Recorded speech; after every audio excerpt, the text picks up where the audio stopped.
Outsourcing. In today's program, we'll be taking a look at the history of outsourcing in the USA. The manufacturing sector, in particular, has been outsourcing processes successfully for several decades.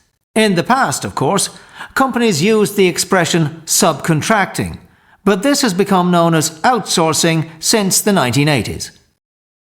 The new Boeing 787 is an interesting example of how aircraft manufacturers are outsourcing production around the world. Only about 10% of the production of the 787 is done in the US. The rest is carried out by Boeing's 40 partners in the project as far apart as Japan and Italy, France and Australia. However, the aircraft company is a newcomer to outsourcing on a large scale.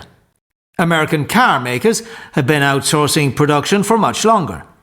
In the late 1970s, US car companies were facing a desperate financial situation and consequently needed to find ways of cutting costs and increasing profits.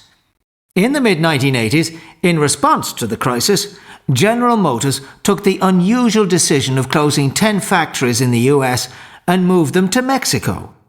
Today, all the big three US car companies, Ford, Chrysler and General Motors, have moved substantial parts of their production abroad. Since the 90s, foreign car makers such as Toyota, Nissan, Honda and other international manufacturers are now doing good business by making and selling vehicles in the States. So today, an American car could be foreign and a foreign car could be American. Such is the irony of the globalization of production. To turn now to other industries, Nike was also one of the first US companies to send production to other countries. In the 1980s, the company initially sent the manufacturing of its sports shoes to its subcontractors in Japan and China. This process has become known as offshore outsourcing. It's argued that this approach allows Nike to focus more on what it does best, brand building, marketing and design, and it leaves the manufacturing to offshore third parties. One consequence of outsourcing Nike did not anticipate was the bad publicity it received in the 1990s, following reports of poor working conditions in its outsourced Indonesian factories. The company's response has been to monitor its subcontractors closely in different countries to avoid any future scandals.